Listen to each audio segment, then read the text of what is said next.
السلام علیکم۔ یہ 2024 کا سال ہے اور آخری 2-1 مہینے رہ گئے ہیں، اور اس سال کی انتہائی اہمیت ہے۔ اس کی اہمیت کا مجھے اندازہ روز اول سے نہیں تھا، یہ کچھ 5-6 مہینے گزرنے کے بعد ہوا، جب دنیا ادب میں اس کو خاص طور پر نمایاں کر کے بتایا جا رہا تھا۔ مجھے اس کا افسوس ہے کہ میں ان لوگوں میں سے نہیں تھا جو اس کے شروع میں ہی اس سال کا انتظار کر رہے ہوتے۔ اس سے ٹھیک 100 سال پہلے ادب کی دنیا کا ایک بڑا افریت، لٹریری جائنٹ آپ اسے کہہ سکتے ہیں، فرانز کافکا، جرمن زبان کا ایک بڑا رائٹر جس نے 20ویں صدی کے بڑے بڑے سرماؤں کو، ادب کے بڑے بڑے سرماؤں کو دھول چٹا دی تھی، نام و نشان تک مٹا دیا تھا۔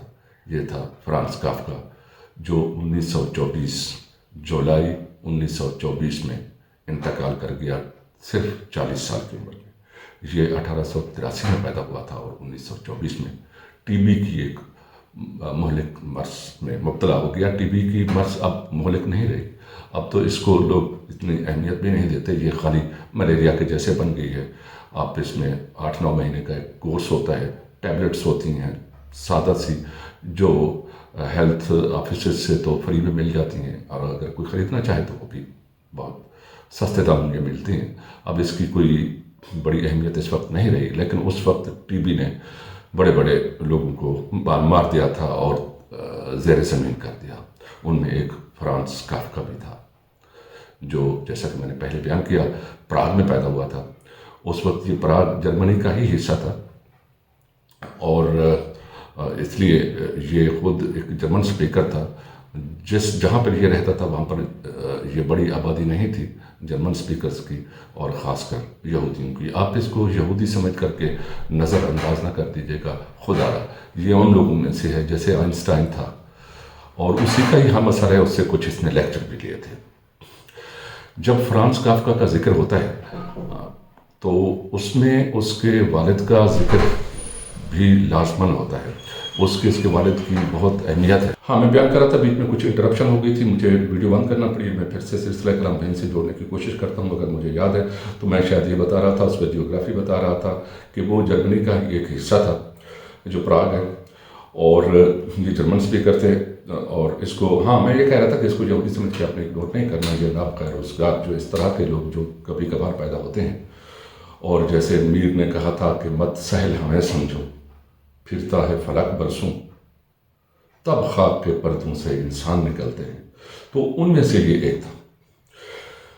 اب اس کے باپ کا ذکر بھی کرنا ہوتا ہے۔ اس کی اہمیت اس طرح سے ہے، اس کے باپ کی اہمیت، کہ اس کا باپ فوج میں بھی کچھ عرصہ ملازمت کرتا رہا، اور بہت بڑا گبھرو قسم کا، کڑیل قسم کا وہ جوان تھا، جس کا جثہ بھی بڑا سا تھا، بڑے سائز کا، بڑے اسٹرکچر کا، بڑے قد کاٹ کا، بڑی کاٹھ والا ایک انسان آپ کہہ سکتے ہیں، جو ایک کامیاب بزنس مین بھی تھا۔ اس کا نام ہرمن کافکا تھا، اور اس کے ہاں جو اولاد پیدا ہوئی وہ اس کی 2 بہنیں تھیں، اور ایک یہ فرانز کافکا تھا۔ تو یہ 2 بہنوں کا ایک بھائی، اور اپنے ہی کنبے میں یہ رہتا تھا، اور جو اس کے اوپر سب سے زیادہ اس کے معاملات والد کے ساتھ خراب رہے، اور اسی کو ہی یہ پھر بعد میں اپنے مضامین میں کسی نہ کسی سمبولک شکل میں اس کو بیان کرتا رہا۔ اس کا جثہ، جیسا کہ میں نے بتایا، بہت بڑے سٹرکچر کا وہ آدمی تھا، مگر یہ ایک کمزور ناتوان قسم کا لڑکا تھا، جو شرمیلا بھی بے حد تھا۔ اس کی بھی وجہ ہے، جو اس کے گھر میں پرورش ہوئی، اس نے ایک والد کا ایک بڑا جثہ دیکھا، جو ہر وقت ڈکٹیٹ کرتا تھا چیزیں، اور اس کی مرضی سے ہی چیزیں چلتی تھیں، اور وہ ٹونٹ کرنے سے بھی نہیں گھبراتا تھا۔ تو اس کا تعلق اس کے ساتھ اس طرح سے رہا کہ اس کے بنیادی نفسیاتی ڈھانچے کی چولیں تک ہل گئی۔ یہ ایک سینسٹیو بچہ تھا، جو بعد میں الٹرا سینسٹیو ہو گیا، اور اپنے والد کے اسی ہی رویے کی بدولت، جو میں سمجھتا ہوں یہ شاطر نے، غلط لفظ استعمال میں نے کر دیا، یہ بہت انٹیلیجنٹ اور کریٹو ہو گیا تھا، لیکن اس کا اندازہ اسے خود نہیں تھا۔ یہ اپنے اوپر اعتماد بھی نہیں کرتا تھا، جو بنیادی طور پر خود اعتمادی کی جو قلت تھی وہ بچپن سے ہی اس کے اندر پیدا ہو گئی۔ یہ اپنے اوپر اعتماد نہیں کرتا تھا، کیونکہ والد ہمیشہ اس کا یہ کہتا تھا کہ یہ فرانس کافکا، یہ تو ہمارے خاندان کے لیے ایک کالے کا ٹیکا ہے، اور یہ کیا کما کر کے رہے گا، اور یہ کر بھی کیا سکتا ہے؟ یہ کیا کوئی تاجر بن سکے گا؟ یہ کوئی یا بڑا ایجوکیٹڈ آدمی بن سکے گا؟ کبھی نہیں، یہ ہو نہیں سکتا۔ تو اس وجہ سے یہ تھوڑا اپنے اندر ہی ایک انٹروورٹ جس کو کہتے ہیں کہ یہ انٹروورٹ شخصیت بن گئی، جس میں اور بھی بہت ساری نفسیاتی طور پر کمپلیکسٹی تھیں، جس کو بعد میں لوگ نے بیان کیا، اور خود اس کی تحریروں سے بھی جا بجا گیا لگتا ہے، اس میں کوئی شک نہیں۔ یہ اپنی تحریر بچپن میں بھی اس نے لکھنا شروع کر دیا تھا۔ اس کو اپنے والدین کے لیے ان کی سالگرہ پر کرنے کے لیے کچھ ڈرامے بھی لکھتا تھا جو اس کی بہنیں اس کے ساتھ مل کے کرتی تھیں، لیکن اس کو یہ اندازہ تھا، اس کو بلکہ یقین تھا اندازے کی بجائے کہ میری تحریریں ہیں بالکل فضول سی، اس کو اپنی تحریروں پر بھی زیادہ اعتماد نہیں تھا، اس کو اتنی انٹرسٹنگ نہیں لگتی تھی۔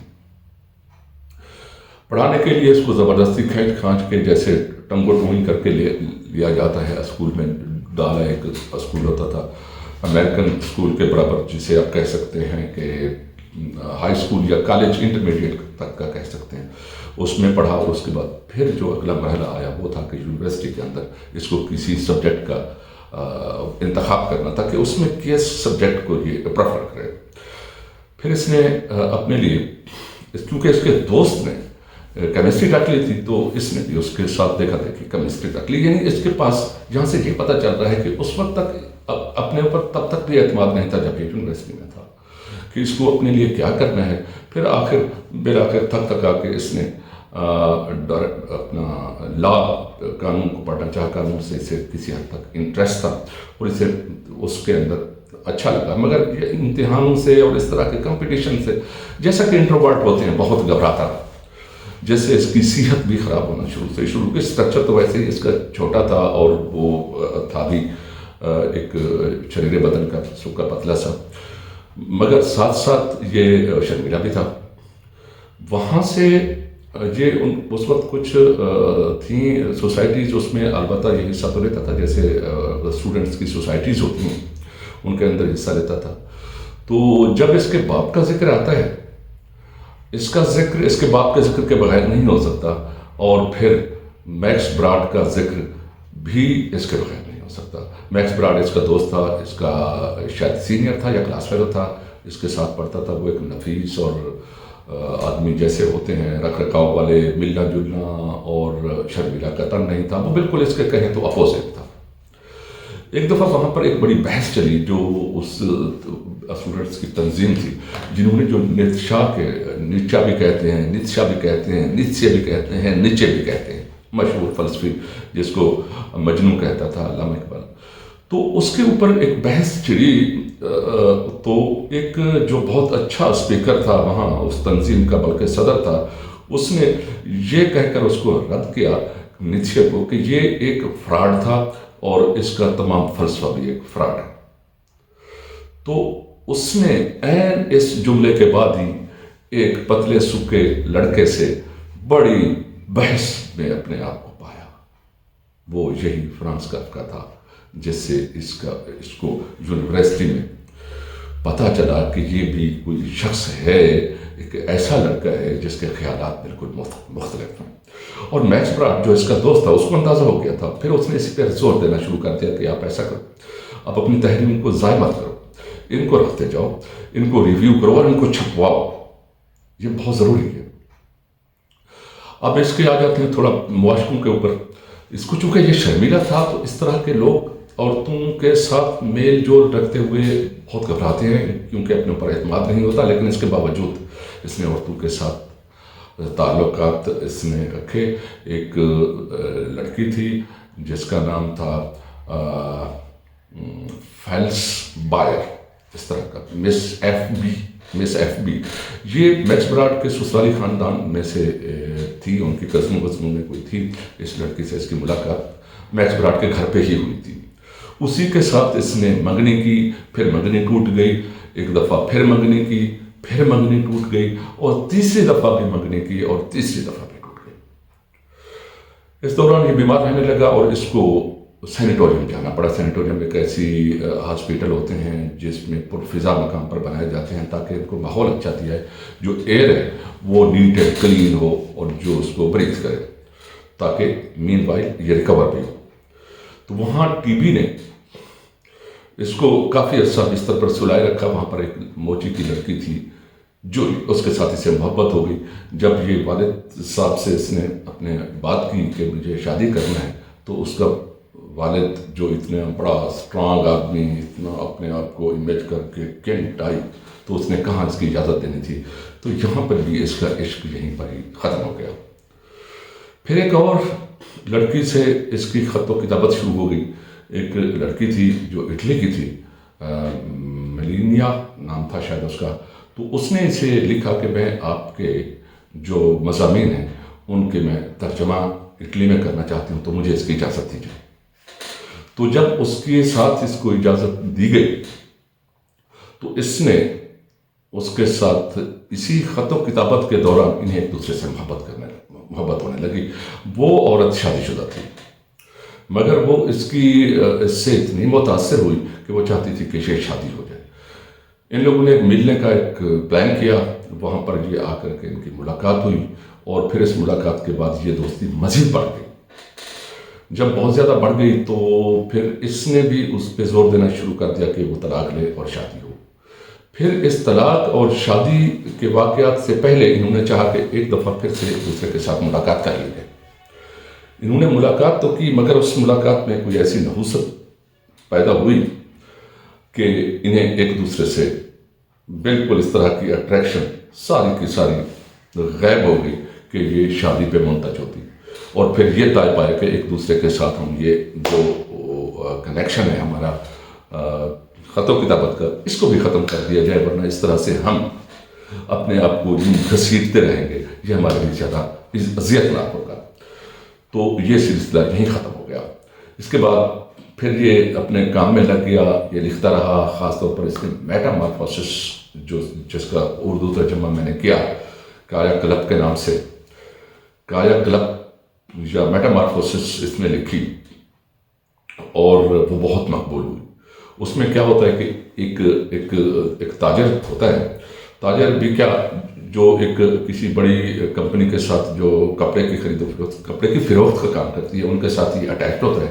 اور یہ باہر شہروں یا شہر کے اندر جگہ جگہ جا کر ان کو ایڈورٹائز کرتا ہے اور ان کو نمونے دکھاتا ہے, وہاں سے آرڈر لیتا ہے, اور اپنی پیچھے جو اپنا سیٹ ہوتا ہے اس کو یہ وہ کر لیتا ہے, اس کو ارسال کرتا ہے کہ ان کا یہ آرڈر کمپلیٹ کر دیا گیا. تو اس طرح کے سفری سیلز مین آپ اسے کہہ سکتے ہیں کہ یہ سفری سیلز مین ہوتا ہے. گریگر سامسا اس کا نام ہے. وہ ایک دن اپنے کام کے دوران جب گھر آتا تھا تو رات کو گھر پہ سویا ہوا ہے, صبح وہ اٹھتا ہے, اس نے دفتر بھی جانا تھا, تو وہ کیا دیکھتا ہے کہ عجیب سا اس کو خواب کے اندر جیسے بیدار ہوا ہو, یا نیم خوابی کی حالت میں یا نیم مدہوشی کی حالت میں کہہ لیں, تو اسے لگتا ہے کہ وہ ایک کیڑے کا روپ دھار چکا ہے.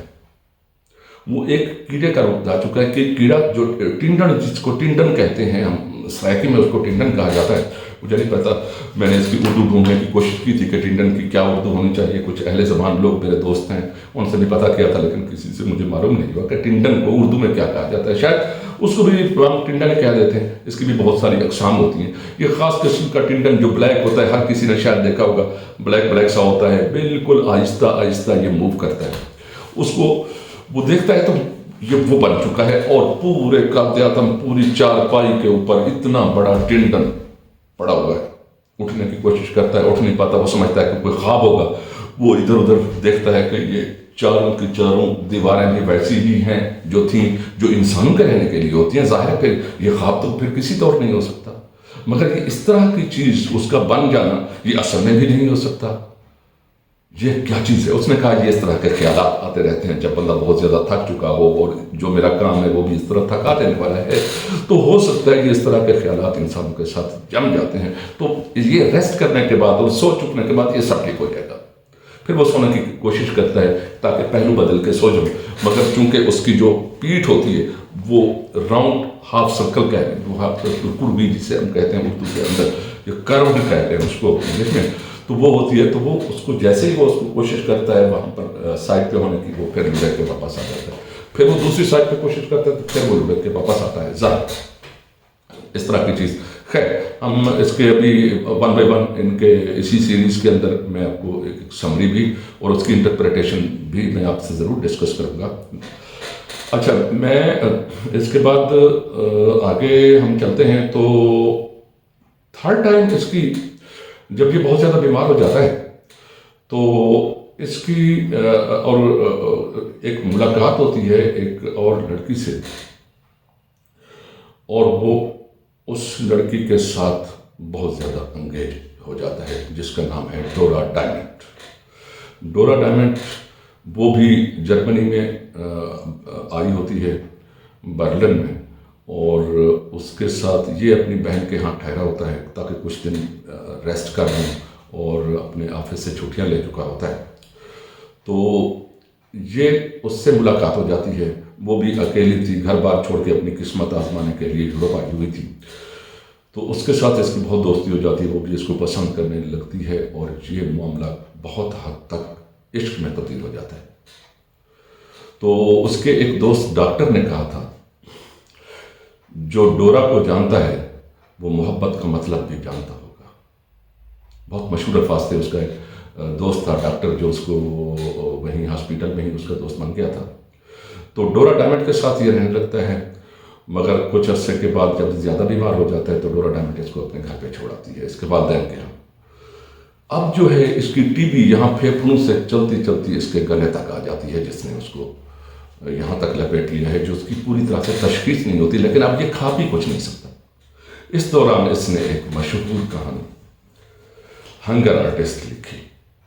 ہنگر آرٹسٹ آپ کو یاد ہوگا کہ ہنگر آرٹسٹ ہم بچپن میں بھی ہم نے دیکھے تھے کہ فاقہ کرنے کا، روزہ رکھنے کا ایک تماشا ہوتا ہے، جو کہ شام کو افطار نہیں ہوتا، 3 4 5 دن کا ہوتا ہے. یہ لوگ گاؤں میں چلے جاتے ہیں، وہاں پر بہت سارے لوگ ہجوم کر کے آ جاتے ہیں، اور وہ اس کو دیکھتے رہتے ہیں، اس کے اوپر نظریں رکھتے ہیں تاکہ یہ جو ہے کچھ کھا پی نہ سکے.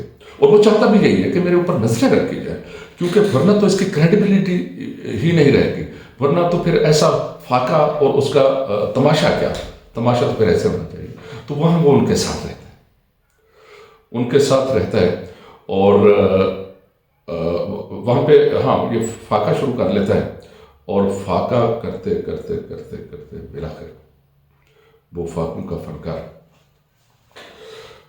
ایک دفعہ پھر یوں ہوتا ہے کہ اس کے فاقے بڑھنے لگتے ہیں. میں اس کی زیادہ تفصیل میں نہیں جاتا، مگر اس نے اپنی کیفیت کو اس فاقوں کے فنکار کے ساتھ اس طرح سے بیان کی ہے کہ آپ کو اپنی حالت پہ، خود کاری کو اپنی حالت پہ ترس آنے لگے گا، حالانکہ بے شک ہٹا کٹا ہوگا. تو پھر یہ کھا بھی کچھ نہیں سکتا. جب ہاسپیٹل میں پڑا ہوتا ہے تو اپنے دوستوں سے کہتا ہے، جو اسے پوچھنے آتے ہیں کہ میرے سامنے تھوڑا بہت کھاؤ پیو. بولنا بھی اب اس کا کام ہو چکا ہے، کیونکہ بولتا ہے تو اسے ایسے لگتا ہے، بلکہ سانس جب لینے لگتا ہے تو ایسے لگتا ہے جیسے دو دھاری ایک تلوار یا 2 دھارا خنجر کا ہے، کہ جیسے خنجر چل رہا ہو. سانس آتی ہے تو کاٹتی ہے، سانس باہر جاتی ہے تو کاٹتی ہے. زندگی ہے یا کوئی طوفان ہے، جیسے دوہری دھاری کا خنجر چلے. تو اس طرح سے شاید میں نے شعر غلط پڑھا ہو، آپ دیکھ لیجیے گا. تو یوں اس کے گلے کی حالت یہ ہو جاتی ہے. ظاہر ہے اس کو ٹی بی نے اب اس کے پتہ چلا کہ نرخرے تک کو ڈیمیج کرتی ہے، اس کا نرخرا بھی متاثر ہو چکا ہے. اس صورت میں کھانا پینا تو مشکل ہی ہو جاتا ہے. تو پھر وہ کیا کرتا تھا، چھوٹے چھوٹے کاغذ کے اوپر جو اپنی باتیں تھیں وہ لکھ کے انہیں بتاتا. تو اس نے ایک دفعہ لکھ کے بتایا کہ ڈورا میرے ماتھے پر ہاتھ رکھو تاکہ مجھے کچھ قوت ملے. یوں ایک دفعہ پھر اپنے دوست کو لکھا، وہ جو ڈاکٹر دوست تھا جو اس کا علاج کر رہا تھا. وہ اس کا علاج کیا کر رہا تھا، وہ اس کے موت کو کم مشکل بنا رہا تھا، اس کی موت کی تکلیف کو کم اذیتناک بنانے کی کوشش کر رہا تھا، کیونکہ اسے معلوم تھا کہ اب چند دن باقی ہیں. بلاخر ایک دن ڈورا سے کہا گیا کہ تم باہر جاؤ، کچھ پھول لے کے آؤ. یہی کہا تھا یہی کہا تھا فرانس کافکا نے لکھ کر کے کہ جب میں مرنے لگوں تو ڈورا کو باہر پھینک دینا. اور ڈورا چلی گئی باہر. اس کو پھر تڑپ محسوس ہوئی. اس نے کہا ڈورا کو واپس بلاؤ. پھر لکھا لیکن دیر ہو چکی تھی. ڈورا جب واپس آئی اس کے ہاتھوں میں پھول تھے تو اس کے ہاتھ آگے کو اٹھے. ایسے لگا جیسے اس سے ملنا چاہتا مگر یہ اس کی روح کا الوداعی سلام تھا جس کو وہ خدا حافظ کہہ رہا تھا. تو یوں یہ فاقوں کا فنکار فاقوں سے ہی مر گیا تھا 40 سال کی عمر میں. بہت دردناک سٹوری ہے اس کی. اب اگلی قسطوں میں میں کوشش کروں گا کہ اس کے ایک ایک کام کو مثال کے طور پر جو بڑا کام ہے اس کا وہ چھپا ہی بات میں یہی میکس براڈ تھا جس کا احسان ہے کہ آج ہم اس کو پڑھ رہے ہیں. یہ کیوں ریلیونٹ ہے یہ بات تو بھی مجھے ضرور کہنی چاہیے کہ آج بھی یہ کیوں ریلیونٹ ہے. اسے 100 سال گزر چکنے کے بعد پھر دنیا میں ہاہاکار کیوں مچ گئی ہے کہ اس کو پڑھا جائے. کیوں جو ٹالسٹائی وغیرہ اور اس طرح کے باقی جو بڑے رائٹر تھے ان کو کم اور اس کو زیادہ توجہ مل رہی ہے. آج بھی اس کو زیادہ توجہ مل رہی ہے. آج بھی اس کے اوپر ریسرچ چل رہی ہے اور بہت سارے اس کے ترجمے مختلف زبانوں میں آج بھی چھپ رہے ہیں. ریوائز ہوتے ہیں. پھر کوئی دوسرا اٹھتا ہے وہ اس کا ترجمہ کرتا ہے. کیوں؟ کیونکہ یہ ریلیونٹ ہے اور یہ ریلیونٹ رہے گا جب تک یہ شعور لوگ جہاں پر انسان موجود ہیں. یہ شاید ریلیونٹ رہے گا. اور مجھے اب خوشی ہوتی ہے کہ پاکستان میں بھی اس کو لوگ پڑھتے ہیں کیونکہ بہت سارے ویلاگ میں دیکھ رہا ہوں جو اب تواتر سے آنا شروع ہو گئے.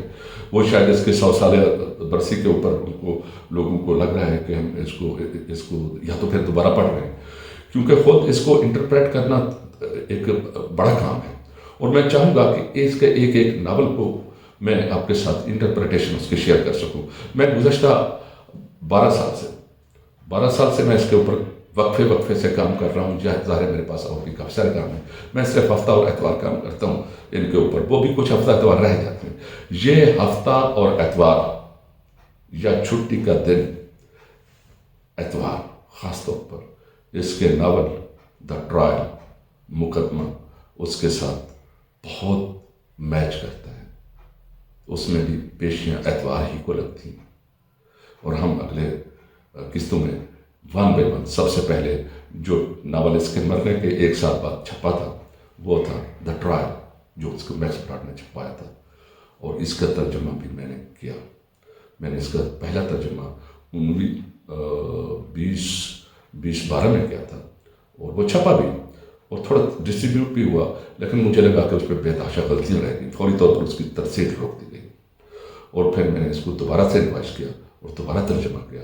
یہ پھر اس کے بعد 2018 میں چھپا ہے. یہ فکشن ہاؤس لاہور والوں نے اس کو پبلش کیا ہے اور میں اس کا آپ کو پیچھے ٹائٹل بھی میں نے لگا دیا ہے تاکہ آپ اس کو دیکھ سکیں اور اگر کوئی پڑھنا چاہے تو اس کو پڑھ بھی سکیں. آپ آج کی قصے ختم کرتے ہیں. اللہ حافظ.